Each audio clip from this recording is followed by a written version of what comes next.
Continuamos en Quiniquina a través de Diamante FM 98.7 y Canal 5. Nos acompaña este día el viceministro del Interior, doctor Pablo Abdala. Hablaba en el bloque anterior de lo que el senador Gandini decía de que hay lugares que los controla el narco. Usted decía que no es así.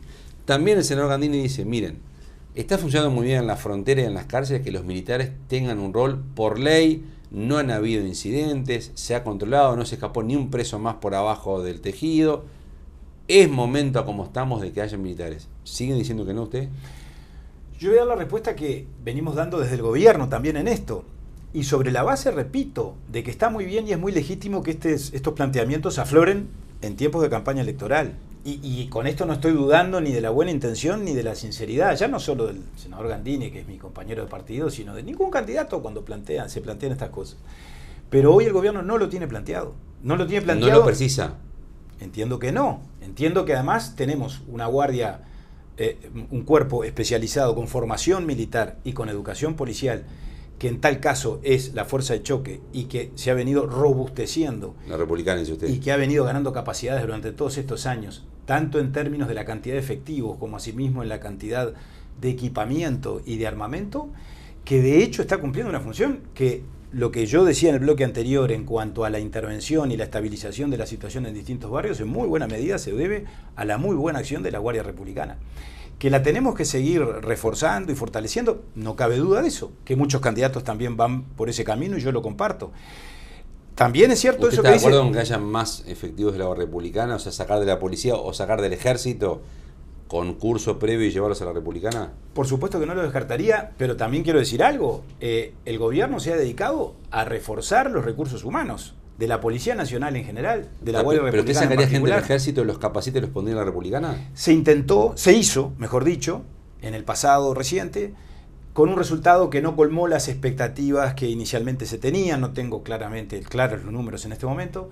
Pero bueno, pero eventualmente puede ser un camino que pueda llegar a transitarse. Ahora, no con un sentido de urgencia, no con un sentido de que hay que hacerlo ya. ¿Cuántos más precisaría? No lo tengo estimado. Hoy ustedes en este periodo agregan más o menos 3.000 efectivos en calle. ¿Cuántos más precisaría? No lo tengo estimado. No lo tengo 1.000 estimado. más. A ver, han estado ingresando, en la Republicana y la fuerza efectiva, que es lo que usted acaba de hacer mención. Tenemos 3.000 más. Ya no con relación al 2019, con relación al inicio de este mismo gobierno, a la etapa post-pandemia, al año 2022, con relación al 2019... Pero así todos le siguen faltando efectivos de este tipo. No, yo no digo que estén faltando, porque si dijera que están faltando, diría que en todo caso tenemos una guardia de arenga, o que tenemos una guardia limitada en su actuación. Pero si tuviera más sería mejor. Bueno, por supuesto que en esto no hay que amputarse ninguna posibilidad, yo no lo descartaría. En el plan, digamos, de incorporación de recursos en el que venimos y de mejora del equipamiento y de la tecnificación y de la inversión, que prácticamente se ha duplicado con relación a los números del periodo pasado. O sea, esa vía le gusta entonces transformar militares con curso previo en policías para que después en la Republicana... Ni me gusta ni me deja de gustar. Creo que es un camino más. Pero no es el único que pueda transitarse. Pero si lo tuviera, usted lo usaría. Cuidado que además tampoco esto es blanco-negro, como el propio senador Gandini, según usted me dice, lo insinuó, y es verdad. Las Fuerzas Armadas hacen muchas cosas por la seguridad. Nosotros coordinamos permanentemente. Por supuesto, el control de los 20 kilómetros de la frontera, sin ninguna duda. Toda la labor de la Prefectura Nacional Naval en todas las vías navegables. El control perimetral de las cárceles. Bueno, evidentemente con las Fuerzas Armadas y con el Ministerio de Defensa estamos en una relación de articulación y de complementación permanente. Yamandursi dijo en nuestro programa también, me tienen podrido con que la culpa es de Bonomi.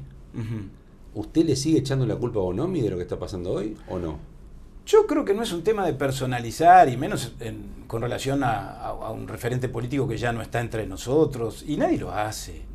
Lo que hicimos... Nosotros nos opusimos, sí, a la política de seguridad del gobierno anterior. Y el discurso de Bonomi lo dijeron varias veces. Y no nos arrepentimos de esa lectura de la realidad que hacíamos. Le anunciamos al país que si ganábamos las elecciones el 1 de marzo del año 2020 iba a haber un cambio y un golpe de timón en cuanto a la conducción de la policía y a la conducción de la seguridad. Y lo hubo. Y lo hubo. Por todo lo que yo dije antes y por muchas cosas más. ¿Pero lo que está pasando hoy es culpa de Bonomi o no entonces? 2024, junio. No es culpa de Bonomi porque estamos mejor que cuando estaba Bonomi. Entonces, en todo caso, tiene que ver con los cambios que se han venido ensayando. O sea, que estemos en una tendencia de 4 años consecutivos de reducción de las rapiñas, que es el delito con violencia por antonomasia, y de los hurtos, y que se cometan como se cometen en este momento 7.000 rapiñas menos en el Uruguay que en el año 2019, pero repito, no como un clavel del aire, no como un resultado esporádico o espasmódico, no, a partir de una tendencia consolidada de 4 años, no es casual. Pero además no es casual si uno lo ve desde la otra lado, desde la otra punta, es decir, desde el lado de lo que se hizo, desde el despliegue territorial, de la cantidad de allanamientos, de la cantidad de intervenciones. Por alguna razón en el año 2013 el gobierno de la época, y no quiero decir Bonomi, suprimió la brigada antidrogas de Canelones y Montevideo. Bueno, con esas cosas nosotros discrepamos. A ver, lo que está pasando entonces es responsabilidad de ustedes. Todo lo bueno pasa, y lo malo. Y bueno, pasa con todos los gobiernos, naturalmente. Que hubiéramos querido, naturalmente, en materia de homicidios, por ejemplo, un resultado mejor que el que tenemos. Sí. Todos lo hemos reconocido. Pero lo bueno y lo malo usted se hace cargo de lo que esté pasando hoy como gobierno. Bueno, yo creo que es la responsabilidad objetiva que a todo gobierno le cabe. Y en el caso de los homicidios, déjeme decirle, no es que rehuyamos la responsabilidad, pero está claro que lo que yo decía antes, aquello de los hechos consumados, es decir, los homicidios tienen que ver con fenómenos que de policiales tienen solo las consecuencias, los coletazos, pero ocurren muchas veces en el ámbito privado, en el ámbito familiar. La policía llega cuando alguien da la alerta o la alarma de que algo de esto aconteció. Nos está ayudando mucho la tecnología, que se ha hecho un esfuerzo en materia de inversión tecnológica gigantesco. Se han duplicado y más que duplicado las cámaras de videovigilancia. 13.000 más o menos, ¿no? Vamos a terminar con 13.000, empezamos con menos de 6.000. Ha sido fundamental para el esclarecimiento de los hechos. Hoy estamos con un esclarecimiento de los homicidios en forma definitiva y con consecuencias judiciales del 63%. Cuando empezábamos estábamos por abajo del 50%. Si a eso le agregamos los hechos que ya están esclarecidos para la policía, pero se está terminando de reunir las pruebas, superamos el 80%. Lo quiero llevar al tema político. Usted está en la lista 5, apoyando la candidatura de Álvaro Delgado. En un acto a principios de abril de su lista, el precandidato del Partido Nacional dijo: yo me comprometo a no subir impuestos. Promesa que también había hecho la calle Pou, el actual presidente. El Frente Amplio dice: bueno, esta promesa ya la conocemos y ya se incumplió, porque al poco tiempo de asumir la calle Pou, modificó el IVA en las tarjetas de crédito y empezamos a pagar más IVA en las tarjetas de crédito. O sea que eso de que no aumentaron los impuestos no se cumple. ¿Se cumple esta vez? Yo creo que se va a cumplir esta vez como se cumplió la anterior, permítame. Si en todo caso el presidente de la calle Pou no la cumplió fue porque dijo que no iba a subir los impuestos y los bajó. Pero en todo caso la cumplió doblemente. Lo otro quedó claro que fue una medida, si se quiere, de corte de gestión tributaria o fiscal de aquel momento que no afectó el costo tributario y claramente hubo una rebaja significativa que benefició a quienes viven de un ingreso fijo, del IRPF y del IAS, hace un par de años, no recuerdo si fue en el 2021 o 2022.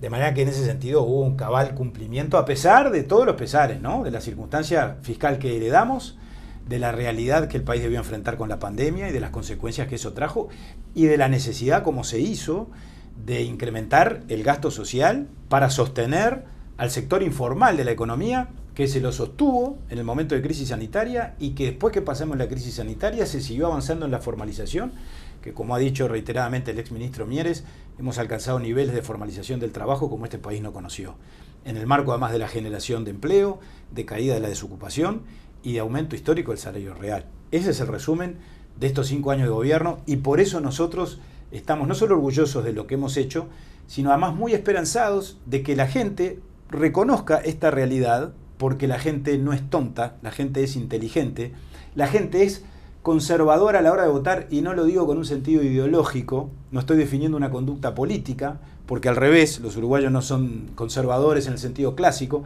pero sí conservadores en el sentido distinto de preservación, de que creo que saben que nos ha ido mejor y que más allá de definiciones ideológicas o políticas, a ellos y a sus familias les puede hacer muy bien que esta línea de actuación se prolongue. Doctor Pablo Abdala, viceministro del Interior, gracias por ser parte de ¿Quién es quién? Gracias por invitarme, un placer. Gracias a usted por acompañarnos en un programa más. Le recordamos como siempre la hora principal de emisión de ¿Quién es quién? Jueves 22:30 horas en Canal 5. Dios mediante, entonces nos encontramos en un próximo ¿Quién es quién? Gustavo Vanescayán, quien le habla de salud. Le recuerda que esto ya es historia.